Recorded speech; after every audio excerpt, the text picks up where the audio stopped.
ಬನ್ನಿ ರೀಡ್ ಮಾಡೋಣ.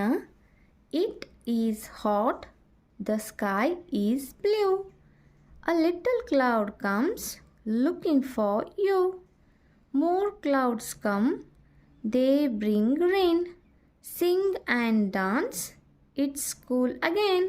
ಮಾರ್ಕ್ ಮಾಡಿರೋಂಥ ವರ್ಡ್ಸ್ನ ಎಂಡಲ್ಲಿ ಈ ಬಂದಿದೆ. ಇಲ್ಲಿ ಈ ಏನಾಗತ್ತೆ, ಸೈಲೆಂಟ್ ಆಗತ್ತೆ. ಇದು ಈ ಮ್ಯಾಜಿಕಲ್ ಆಗತ್ತೆ. ಯಾವಾಗ ಈ ಅಲ್ಫಾಬೆಟ್ ಲಾಸ್ಟ್ ಬರುತ್ತಲ್ಲ, ವರ್ಡ್ನ ಲಾಸ್ಟ್, ಅದು ಸೈಲೆಂಟ್ ಆಗತ್ತೆ. ಆವಾಗ ನಾವು ಅದರ ಬಿಫೋರ್ ಓವಲ್ ಏನಿರುತ್ತಲ್ಲ, ಅದು ಅದರ ಹಾರ್ಡ್ ಸೌಂಡನ್ನು ಹೇಳುತ್ತೆ. ಲೈಕ್ ಇಲ್ಲಿ BLUE ಬ್ಲೂ, ಅದನ್ನು ಯುವನ್ನು ನಾವು ಫೋನಿಕ್ ಸೌಂಡ್ಸಲ್ಲಿ ಅಂತ ಕರಿತೀವಿ. ಆದರೆ ಇಲ್ಲಿ ಅನ್ನಲ್ಲ, ಇಲ್ಲಿ ಅದರ ಹಾರ್ಡ್ ಸೌಂಡನ್ನು ನಾವು ಹೇಳ್ತೀವಿ. U blue. ಹಾಗೆ ಇಲ್ಲಿ ನೋಡಿ ಓರ್ ಇಲ್ಲಿ ಅನ್ನು ಓ ಅಂತ ಇದ್ದೀವಿ, ಅಂತ ಇಲ್ಲ.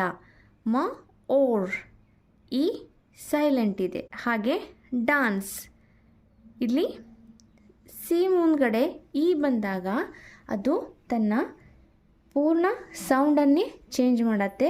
ಲೈಕ್ ಸಿ ಮುಂದೆ ಈ ಬಂದಾಗ ಅದು ಸ ಅಂತ ನಾವು ಕರಿತೀವಿ. ಅಲ್ಲಿ ಡಾನ್ಸ್. ರೂಲ್ ನಂಬರ್ 1, ಯಾವಾಗ ಈ ಅಲ್ಫಾಬೆಟ್ ಪದದ ಕೊನೆಯಲ್ಲಿ ಬರುತ್ತದೆಯೋ ಆವಾಗ ಆ ವರ್ಡ್ನಲ್ಲಿ ಮೊದಲು ಬರುವಂತಹ ವೊವಲ್ಸ್ ಏನಿದೆಯಲ್ಲ, ಯಾವ ವೊವಲ್ ಮೊದಲು ಬಂದಿರುತ್ತಲ್ಲ, ಅದು ತನ್ನ ಹಾರ್ಡ್ ಸೌಂಡನ್ನು ಹೇಳುತ್ತೆ. ಅಂದರೆ makes the vowel before it says its name. ಅಂದರೆ ಬಿಫೋರ್ ವೊವಲ್ ತನ್ನ ನೇಮನ್ನು ಹೇಳುತ್ತೆ.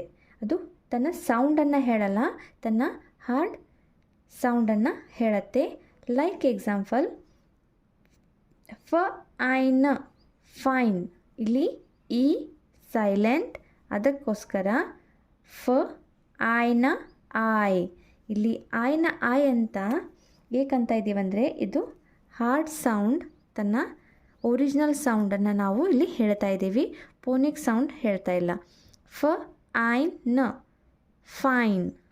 ಹಾಗೆ ಏಕ ಮೇಕ್. ಎ ತನ್ನ ಹಾರ್ಡ್ ಸೌಂಡನ್ನು ಹೇಳುತ್ತೆ. Like this, when E comes last it's magical. ಅದಕ್ಕೆ ಅದರ ಬಿಫೋರ್ ವೊವಲ್ ಏನಿರುತ್ತಲ್ಲ, ಅದು ತನ್ನ ಹಾರ್ಡ್ ಸೌಂಡನ್ನು ಹೇಳುತ್ತೆ. ಫಾರ್ ಎಕ್ಸಾಂಪಲ್, ಇಲ್ಲಿ ನಾವು ನೋಡೋಣ,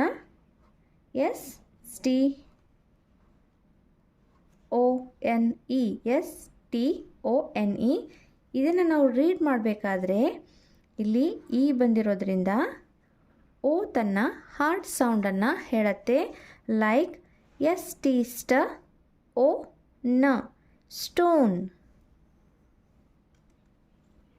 When E comes last in the sentence, the first vowel in the sentence, it says its name. ತನ್ನ ಹಾರ್ಡ್ ಸೌಂಡನ್ನು ಹೇಳೋದ್ರಿಂದ ಅಲ್ಲಿ ಓದುವ ಪರಿಭಾಷೆಯೇ ಚೇಂಜ್ ಆಗುತ್ತೆ.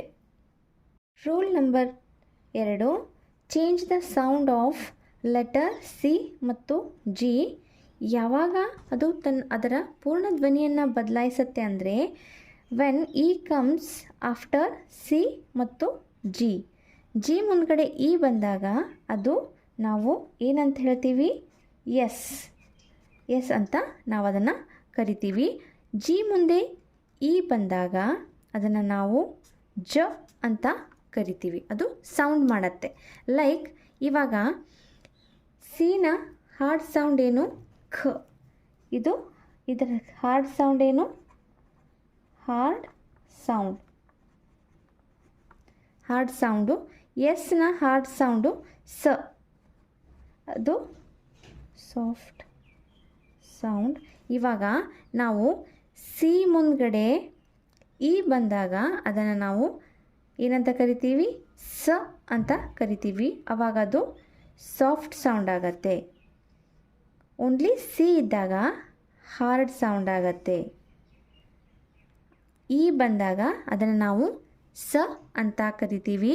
ಜಿ ಮುಂದ್ಗಡೆ ಇ ಬಂದಾಗ ಅದನ್ನು ಜ ಅಂತ ಕರಿತೀವಿ. ಈನ ಜಾಬ್ ಏನು? ಸಿ ಮತ್ತು ಜಿಯ ಪೂರ್ಣ ಸೌಂಡನ್ನು ಚೇಂಜ್ ಮಾಡೋದು. ಫಾರ್ ಎಕ್ಸಾಂಪಲ್ ಇಲ್ಲಿ CELL ಇದ್ದಾಗ ಸಿನ ಹಾರ್ಡ್ ಸೌಂಡ್ ಏನು? ಖ, ಖೆಲ್, ನೋ. ಇದನ್ನು ನಾವೇನಂತ ಕರಿತೀವಿ ಅಂದರೆ ಸಿ ಮತ್ತು ಇ ಬಂದಾಗ ಸೆಲ್. ಇದು ಆವಾಗ ಸಾಫ್ಟ್ ಸೌಂಡನ್ನು ಬೀರುತ್ತೆ, ಸೆಲ್. ಹಾಗೆ ಇಲ್ಲಿ ಸಿ ಮುಂದ್ಗಡೆ ಇ ಬಂದಾಗ face, FA because E comes last. ಫ, ಏಸ್. ಎನ ಎ ಅಂದ್ವಿ, ಸಿ ಮತ್ತು ಇನ ಸ ಅಂದ್ವಿ, ಫೇಸ್. ಹಾಗೆ ಜಿ ಮುಂದ್ಗಡೆ ಇ ಬಂದಾಗ ಇಲ್ಲಿ ಫಾರ್ ಎಕ್ಸಾಂಪಲ್ ನೋಡಿ, ಎನ ಎ ಅಂತೀವಿ because E comes last. G ಮತ್ತು ಇನ ಇವಾಗ ಇಲ್ಲಿ ಜ ಅಂತೀವಿ. ಏಜ್ ಏನಾಯ್ತು ಇವಾಗ? Age because E comes last.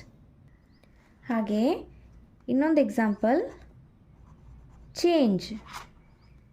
Change ಅಂತ ಯಾಕಂದ್ವಿ? CH ಚ, ಇ ಕಮ್ಸ್ ಲಾಸ್ಟ್, ಅದಕ್ಕೆ ಎನ ಎ, ಜಿ ಮತ್ತು ಇನ ಇಲ್ಲಿ ಜ, ಚ ಎ ಜ. ಬಿಕಾಸ್ ಜಿ ಮುಂದ್ಗಡೆ ಇ ಬಂದಿದೆ, ಜೆ ಅಂತ ನಾವು ಆವಾಗ ಅದನ್ನು ಸಾಫ್ಟ್ ಸೌಂಡಾಗಿ ಕರಿತೀವಿ. ಚ ಎ ಜ, ಚೇಂಜ್. ರೂಲ್ ನಂಬರ್ 3 ನೋಡೋಣ.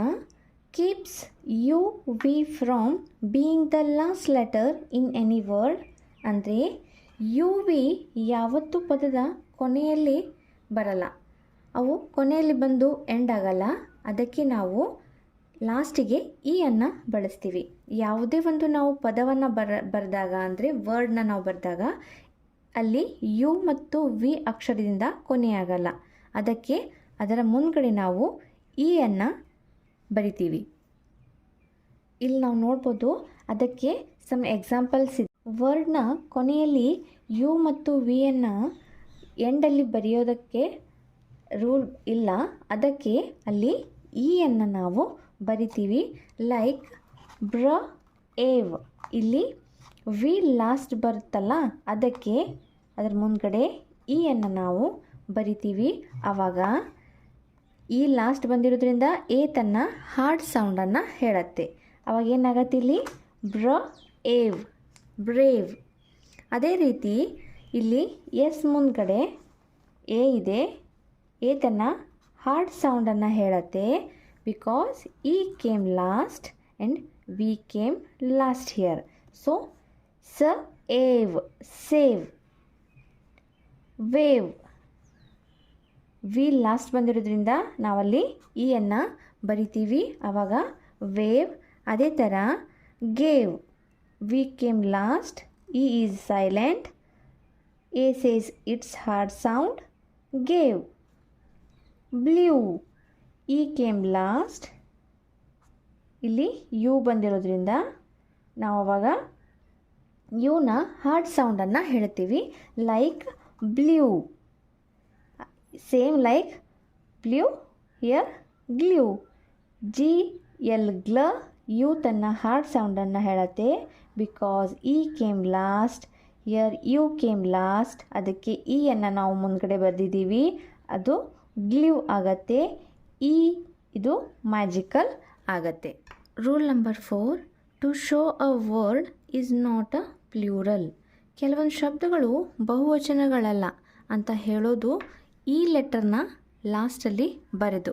ಹೇಗಂದರೆ ಕೆಲವೊಂದು ವರ್ಡ್ಸ್ನ ಕೊನೆಯಲ್ಲಿ ನಾವು ಎಸ್ ಬಂದಾಗ ಅದ್ರ ಮುಂದ್ಗಡೆ ಇ ಅನ್ನು ಬರಿತೀವಿ, ಅವಾಗ ಅದು ಪ್ಲ್ಯೂರಲ್ ಅಲ್ಲ, ಅದು ಸಿಂಗ್ಯುಲರ್ ಅಂತ ನಾವು ಹೇಳೋದಕ್ಕೆ ಅನ್ನು ನಾವಲ್ಲಿ ಬರಿತೀವಿ.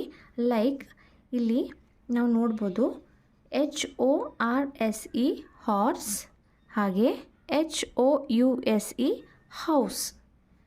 ಇಲ್ಲಿ ಈ ಎದಕ್ಕೆ ನಾವು ಬರ್ದಿದ್ದೀವಿ ಅಂತಂದರೆ ಇದು ಪ್ಲ್ಯೂರಲ್ ಅಲ್ಲ, ಇದು ಸಿಂಗ್ಯುಲರ್ ಅಂದರೆ ಬಹುವಚನ ಅಲ್ಲ, ಏಕವಚನ ಅಂತ ಹೇಳೋದಕ್ಕೆ ಇಲ್ಲಿ ನಾವು ಅನ್ನು ಬರೆದಿದ್ದೀವಿ.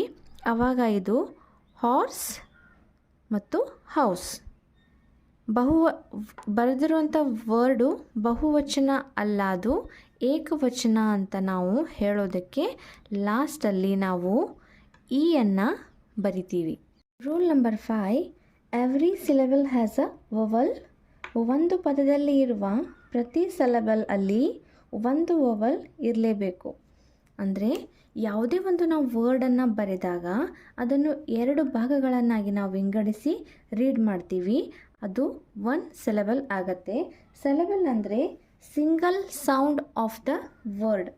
ಅದರ ಸಿಂಗಲ್ ಸೌಂಡನ್ನು ನಾವು ಸಿಲೆಬಲ್ ಅಂತ ಕರಿತೀವಿ.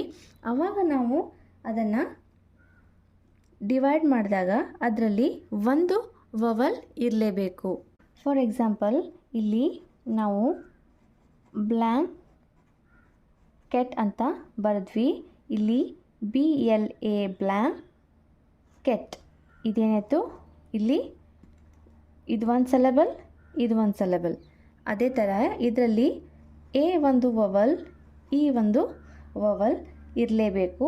ಆವಾಗ ಅದು ವರ್ಡ್ ಆಗುತ್ತೆ. ಅದ್ರ ಮುಂದ್ಗಡೆ ಅಲ್ಲಿ ಒಂದು ವವಲ್ ಇಲ್ಲ ಅಂದಾಗ ನಾವು ಅನ್ನು ಬರೆದು ಆ ಸಿಲೆಬಲ್ನ ಕಂಪ್ಲೀಟ್ ಮಾಡ್ತೀವಿ. ಆವಾಗ ನಾವು ಅದನ್ನು ರೀಡ್ ಮಾಡ್ತೀವಿ. Like planet, PLANET net. ಇಲ್ಲಿ ಒಂದು ವವಲ್ ಇರಲೇಬೇಕು ಸಿಲೆಬಲ್ನಲ್ಲಿ. Single sound of a word like net, single sound. Single ಆಗಿ ಸೌಂಡ್ ಏನು ಮಾಡ್ತೀವಲ್ಲ ಅದನ್ನು ನಾವು ಸಿಲೆಬಲ್ ಅಂತ ಕರಿತೀವಿ. ಫಾರ್ ಎಕ್ಸಾಂಪಲ್ ಇಲ್ಲಿ ನೋಡಿ, ಸ್ಟೋನ್ ಏನು ಬರೆದ್ವಿ, ಸ್ಟೋನ್ ಬರೆದ್ವಿ. ಸ್ಟೋನ್, ಇಲ್ಲಿ ಇಲ್ಲ ಅಂದಾಗ ನಾವು ಓದಕ್ಕೆ ಆಗಲ್ಲ, ಅದಕ್ಕೆ ನಾವಿಲ್ಲಿ ಅನ್ನು ಬರೆದ್ವಿ. ಅದನ್ನು ಬರೆದ ಮೇಲೆ ಓದೋಕ್ಕೆ ತುಂಬ ನಮಗೆ ಸರಳ ಆಗತ್ತೆ. Stone, stone. ಓವನ್ನು ಓ ಅಂತೀವಿ, ಯಾಕಂದರೆ ಲಾಸ್ಟ್ ನಾವು ಬರೆದಿದ್ದೀವಿ. ಅದೇ ರೀತಿ ಸ್ಲೋಪ್ ಏನು ಬರೆದ್ವಿ, ಸ್ಲೋಪ್ ಅಂತ ಬರೆದ್ವಿ. ಇಲ್ಲೀಗ SLO ಸ್ಲೋಪ್. ಇಲ್ಲಿ ಬರಿಲೇಬೇಕು, ಏಕೆಂದರೆ 1 ಸಿಲೆಬಲ್ಲಿ 1 ವವಲ್ ಇರಲೇಬೇಕು. ಅದಕ್ಕಾಗಿ ಇಲ್ಲಿ ಓ ಏನಿದೆ ವವಲ್ ಇದೆ. Slope, slope. Comes last, so ಓವನ್ನು ಓ ಅಂತೀವಿ. ಇಲ್ಲಿ ಕೆಲವು ಎಕ್ಸಾಂಪಲ್ಗಳನ್ನು ನೋಡೋಣ.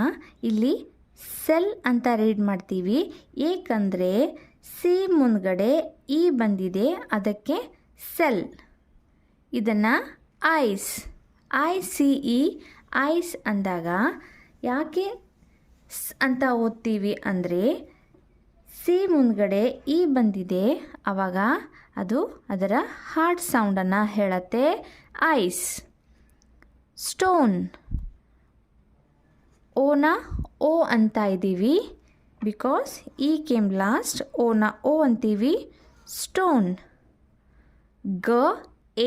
ಮ came last, so A says its hard sound A.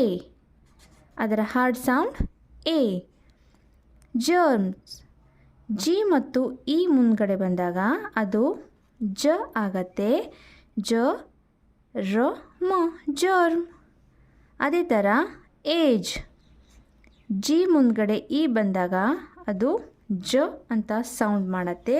ಆವಾಗ ಅನ್ನು A ಅಂತೀವಿ, ಬಿಕಾಸ್ ಕೇಮ್ ಲಾಸ್ಟ್. ಏಜ್. ಅದೇ ಥರ ಚೇಂಜ್, G ಮುಂದ್ಗಡೆ ಬಂದಾಗ ಜೆ ಆಗತ್ತೆ. ಚೇಂಜ್. ಇಲ್ಲಿ ಬ್ಲೂ, ಯು ಮತ್ತು ವಿಯನ್ನು ನಾವು ಲಾಸ್ಟಲ್ಲಿ ಪದದ ಲಾಸ್ಟಲ್ಲಿ ಬರಲ್ಲ, ಅದಕ್ಕೆ ನಾವು ಇಯನ್ನು ಯೂಸ್ ಮಾಡ್ತೀವಿ. ಬ್ಲೂ, ಬಿ ಎಲ್ ಬ್ಲ ಯು ಬ್ಲೂ, ಜಿ ಎಲ್ ಗ್ಲ ಯು ಗ್ಲೂ. ಅದೇ ಥರ ಟೇಬಲ್, ಎನ ಎ ಅಂತೀವಿ because E came last, table. Slope, e came last, ಓನ ಓ ತನ್ನ ಹಾರ್ಡ್ ಸೌಂಡನ್ನು ಹೇಳುತ್ತೆ. ಫೇಸ್, ಸಿ ಮುಂದ್ಗಡೆ ಇ ಬಂದಿದೆ, ಆವಾಗ ಹಾರ್ಡ್ ಸೌಂಡನ್ನು ಎಸ್ ಹೇಳುತ್ತೆ. ಎಫ್ಗೆ ಫ S, face. Fine, F-I-N-E, fine. E came last, so I say it's hard sound. I ಅಂತೀವಿ, ಆವಾಗ fine. Name, E came last, so A A.